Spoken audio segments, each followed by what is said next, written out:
Nagpur citizen. आज आपण सर्वांना माहिती आहे, काल विड्रॉलच्या दिवशी आमच्या येथील कनाल शहर अध्यक्ष यांच्यावर दबाव आणून मंत्री महोदयांनी त्यांच्या नामांकन विड्रॉल करायला लावलं. आपण सर्व कनालवासियांनी बघितलेलं आहे आणि त्यांनी आपल्या प्रेस बाईटमध्ये सांगितलं की एका कोण्या पडोळेला उमेदवारी दिली आहे म्हणून. पडोळेची काही कोणी नाही आहे, या गावचे एक प्रतिष्ठित नागरिक आहे चंद्रशेखरजी पडोळे. त्यांचा व्यवसाय अर्जनविषचा आहे आणि एक सन्मानित व्यक्तिमत्व कनाल शहरामध्ये आहे. अशा व्यक्तीला आम्ही सर्व आम्ही ज्या जिल्ह्यामध्ये सन्मान्य सुनीलबाबू केदार साहेबांच्या नेतृत्वामध्ये आम्ही काम करतो, आमचे प्रदेशचे उपाध्यक्ष माजी मंत्री राजेंद्र मुळकजी, मी व आमचे जिल्हा अध्यक्ष सन्मान्य अश्विनजी बैस, या सर्व टीमनं इथं आमचे काका नरेश बर्वेजी, नागपूर जिल्हा ग्रामीण काँग्रेस कमिटीचे उपाध्यक्ष, माजी उपाध्यक्ष योगेश रंगारीजी, हे सर्व लोकांनी मिळून चंद्रशेखरजी पडोळे यांच्या नगराध्यक्षकरता चयन केलेला आहे. आणि त्या प्रक्रियेमध्ये शहर अध्यक्ष म्हणून राजेश यादवजी हे पुरेपूर सम्मिलित होते आणि त्यानंतर त्यांनी नगरसेवक करता वार्ड नंबर 5 मध्ये, प्रभाग क्रमांक 5 मध्ये त्यांनी स्वतःचा नामांकन सुद्धा त्यांनी भरलेला होता.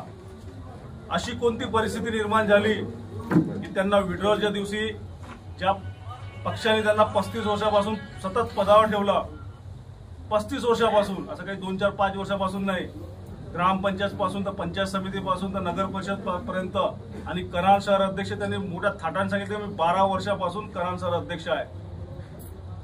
त्यानंतरही त्यांना कमी पडलं आणि त्यांच्यावर दबाव आणून मंत्री महोदयांनी त्यांना विड्रॉल करायला लावला आणि त्यांना असं वाटलं की इथं काँग्रेसला खिंड पाडता येईल. परंतु ज्या व्यक्तीमुळे आमचे मित्र विनय यादव या काँग्रेस पक्षामध्ये त्यांना एक बाधा होती, व आपण बघितलं असेल मागच्या वेळेस पण आमचे उपाध्यक्षाची ज्यावेळेस निवडणूक होती त्यावेळेस विनय यादवजीनं कुठली अट न ठेवता काँग्रेस पक्षाच्या उपाध्यक्षाला समर्थन दिलं होतं. आमच्या गटाला सुद्धा यांनी समर्थन दिलेलं होतं. त्यानंतरही आम्ही पक्षात त्यांना घेता आलं नाही, कारण ते नंतर सांगतील आपल्याला विनय यादवजी काय कारण होतं त्यांनी काँग्रेसमध्ये त्यावेळेस का नाही आले आणि आज का बरं आले. आज त्यांना काँग्रेस सोबत आल्याबद्दल मी सर्वप्रथम त्यांना खूप खूप अभिनंदन करतो. सर्व आज विनय यादवजीच्या प्रवेशामध्ये राज्याचे माजी मंत्री सन्मान्य सुनीलबाबू केदार साहेब, आमचे जिल्ह्याचे व माजी मंत्री सन्मान्य राजेंद्र मुळक साहेब यांच्या नेतृत्वामध्ये विनय यादवजींनी काँग्रेस पक्षामध्ये प्रवेश केलेला आहे.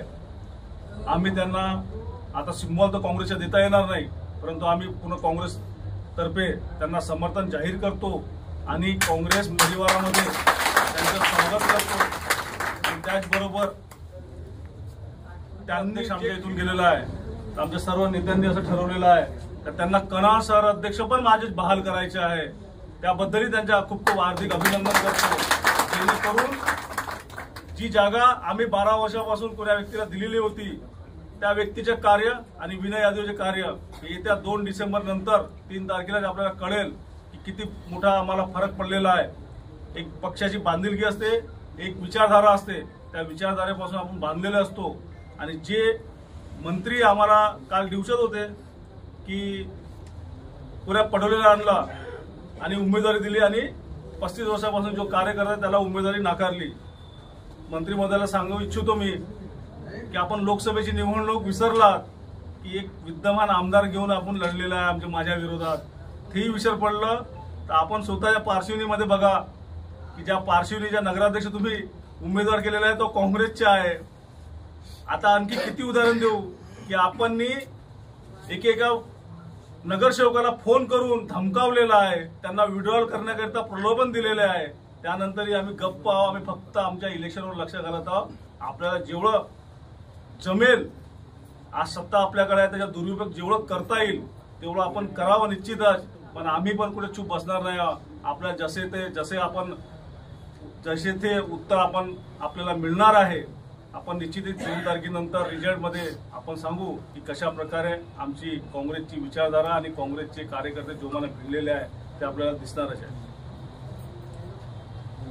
विनय यादव जी, आप कांग्रेस में क्यों प्रवेश करे, क्या वजह, मेन वजह क्या है? आज मैं यहाँ पर जो कांग्रेस में प्रवेश किया है उसके लिए सबसे इम्पोर्टेंट बात है कि मैं जब इस फील्ड में आया, जब मैं नगर सेवक 2020 में बना, तब से मेरे ऊपर हमेशा से जो मुसीबत आई, तो वो मुसीबत को काटने के लिए मेरे मार्गदर्शक, मेरे गुरुजी सम्माननीय श्री नरेश भैया बर्वे, कांग्रेस में रह के ही कुछ लोगों ने मेरे ऊपर अविश्वास, मतलब मुझे पद से निरस्त करने के लिए उन्होंने ही, मैं गठ में रहने के बाद भी उन्होंने मुझे पद से निरस्त करने के लिए पत्र डाला. उस पत्र के भी चलते मुझे सम्माननीय नरेश भैया ने काफी मदद की थी, जबकि मैं सीधा हूँ. उसी प्रकार यहाँ पर मुझे प्रवेश करने के लिए जब मैं उपस्थित था तो मतलब काफी सारे लोगों ने मुझे काफी मदद की, जैसे हमारे सम्माननीय प्रशांत चाचा वाघमारे, उसी प्रकार हमारे नरेश भैया तो सतत मेरे साथ में थे. और ऐसे साफ सुथरी छवि वाले और हमेशा जो हेल्प करने वाले व्यक्ति के साथ में मैं जुड़ना चाहता था. और मैं चाहता था कि वो उनका हाथ हमेशा मेरे सर पर बने रहे. और इन्होंने आज जो मुझे इतनी बड़ी जवाबदारी दी है करनाल शहर कांग्रेस की, तो मैं ये इनसे वादा करता हूँ कि मैं पूरी ताकत के साथ में और पूरी हिम्मत के साथ में और मेरे युवाओं के साथ में मैं कांग्रेस पक्ष को मजबूत करवाने की बहुत ज्यादा प्रयत्न करूंगा. और मैं मेरे तरफ से ऐसी कोई भी एक्टिविटी नहीं होने दूंगा जिससे पक्ष विरोधी कोई गतिविधियां है. और मैं सबसे पहला काम ये करूंगा कि हमारे कांग्रेस पक्ष से जो अभी कुछ लोग नाराज हो चुके, कुछ वरिष्ठ लोग जो है, मैं सबको अभी कल से एकत्रित करूंगा और एकत्रित करके कांग्रेस में एक संगठन मजबूत करके मैं ये कोशिश करूंगा कि मेरी अध्यक्षता में सम्माननीय बबलू बर्वे, सम्माननीय हमारे केदार साहब, मुड़क साहब, इनके आशीर्वाद से मैं कन्हान में इतना एफर्ट्स लगाऊंगा कि 17 में से 20 में से 17 सीटें तो भी मैं चुन के आने की पूरी कोशिश करूंगा. और इसके लिए मुझे काफी मेहनत करनी पड़ेगी, क्योंकि कैसा है कि एक दिन में नहीं होता है, लेकिन कोई भी चीज एक दिन जरूर हो जाती है. आज जो उन्होंने मुझे आशीर्वाद स्वरूप की भेंट दी और इतनी बड़ी जिम्मेदारी दी है, इसके लिए मैं तहे दिल से बहुत बहुत अपॉर्चुनिटी दी गई है, तो ये अपॉर्चुनिटी को मैं लेकर कांग्रेस पक्ष को पूरी तरीके से मजबूत करने की कोशिश करूंगा. सर, आप जनता को संदेश देना चाहेंगे जो अभी कांग्रेस में ज़्यादा दो तरफा अक्सर करके फूट डालने की कोशिश कर रही है बीजेपी सरकार, तो सर अपने खुद कांग्रेसी वोटर हो उसको या जनता को कुछ कहना चाहेंगे? निश्चितच ज्याप्रमाणे आज जिल्ह्यामध्ये मुख्यमंत्री भारतीय जनता पार्टीचे आहे, पालकमंत्री भारतीय जनता पार्टीचे आहे, केंद्राचे मंत्री पण या नागपूर जिल्ह्यामध्ये आहे आणि एक राज्यमंत्री पण आमच्या विधानसभेमध्ये आहे. त्यानंतरही आणि 11 वर्षापासून यांची सत्ता आहे, त्यानंतरही काँग्रेसचे नेते यांना लागतात नगराध्यक्षाच्या निवडणुकीकरता. म्हणजे हे भारतीय जनता पार्टी किती भिलेली आहे, किती भीती यांच्या मनामध्ये आहे आणि स्वतःच्या कार्यकर्त्यावर किती विश्वास आहे त्यांच्यावाला याच्यावरून दिसते की अविश्वास त्यांनी दाखवलेला आहे आपल्या स्वतःच्या कार्यकर्त्यावर. सत्ता असताना सुद्धा ठीक आहे, विरोधी पक्षामध्ये आहे तर आपल्या सत्तेमध्ये येण्याकरता आपण काही ना काही वेगवेगळे प्रयत्न करत असतो, परंतु ज्या पक्षाची सत्ता 11 वर्षामध्ये ह्या जिल्ह्यामध्ये आहे, या महाराष्ट्रामध्ये आहे, देशामध्ये आहे, त्यानंतरही त्यांना उमेदवार मिळत नाही आणि उमेदवार आयात करावं लागते, याच्यापेक्षा मोठी शरमेची गोष्ट कुठली असू शकत नाही. त्यांनी याच्यावरून धडा घ्यायला पाहिजे की आम्ही बिगर सत्तेनं त्यांच्या समोर असं आव्हान उभा करत आहे तर त्यांना आमच्या पक्षातले नेते घ्यावं लागत आहे. उदाहरणार्थ आहे तर मौदा आहे, पारशिवनी आहे, आता किती उदाहरण द्यायचे, अशा वेगवेगळ्या ठिकाणी भरपूर उदाहरण आहे. याच्यावरून दिसते की त्यांच्या स्वतःच्या कार्यकर्त्यावर विश्वास नाही आहे, म्हणून त्यांना ह्या सर्व गोष्टी कराव्या लागते आणि जनता त्यांना लवकरच जबाब देईल की ज्या कार्यकर्त्यांनी हा भारतीय जनता पार्टीला उभं केलेलं आहे त्याच कार्यकर्त्यांवर आज भारतीय जनता पार्टीचा विश्वास नाही आहे. कणांमध्ये आज 2 गट त्यांच्यावाले लढत आहे, आमचे कुठेही 2 गट लढत नाही आहे, सिंगल गट लढत आहे. आमच्या काँग्रेस पक्षाच्या नावावर आम्ही लढत आहे.